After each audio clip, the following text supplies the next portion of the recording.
Allah subhanahu wa ta'ala nous donne le sens de nos vies. Il nous dit وَمَا خَلَقْتُ الْجِنَّ وَالْإِنسَ إِلَّا لِيَعْبُدُونَ. Ce qui signifie, je n'ai créé les djinns et les hommes que dans un seul but principal. Et vous verrez que ce but principal va englober plein d'autres.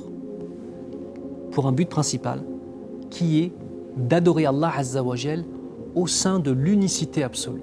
Je n'ai créé les djinns et les hommes que dans un seul but global, qui est celui d'adorer Allah subhanahu wa ta'ala en concrétisant cette adoration par l'unicité absolue d'Allah Azza wa Jal. C'est quoi l'adoration? Parce que ça, c'est une question profonde. Qu'est-ce que l'adoration? Qu'est-ce qu'Allah Azza wa Jal veut dire ici? Si moi, par exemple, je fais simplement mes 5 prières par jour et qu'en dehors de la mosquée, je suis dans la mosquée un musulman, je fais attention à ce que je dis, à ce que je fais, je suis un modèle. Mais lorsque je sors de la mosquée, je suis dans une autre dimension.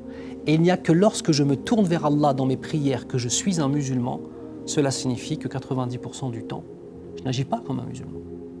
Je ne vis pas comme un musulman. Rappelez-vous d'une chose, mes frères et sœurs, Allah n'a pas besoin de nos prosternations.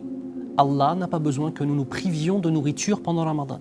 Allah n'a pas besoin que nous tournions autour de la Kaaba 7 fois et que nous fassions l'aller-retour 7 fois entre Safa ou Al-Marwa. Allah n'a pas besoin de nos adorations. C'est une miséricorde de sa part qu'il nous donne. Il a codifié des actes pour qu'on puisse clamer sa grandeur et obtenir une récompense. Tout ça, c'est une miséricorde. Comprenez une chose, que la prescription des prières obligatoires, c'est une miséricorde de sa part.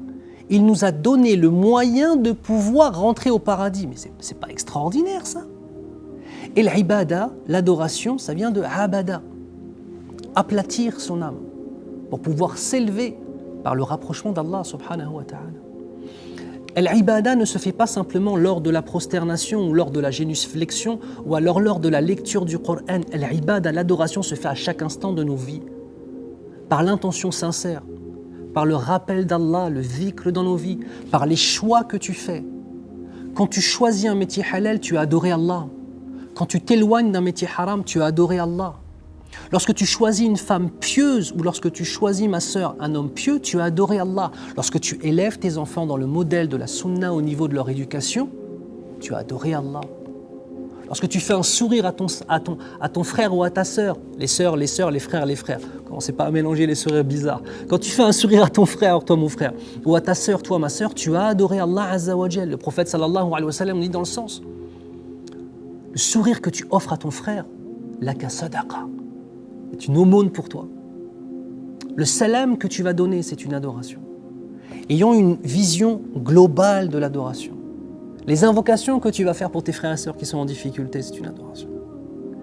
Soyons des adorateurs d'Allah Azza wa Jal, 24 heures sur 24, à travers nos intentions, à travers notre droiture.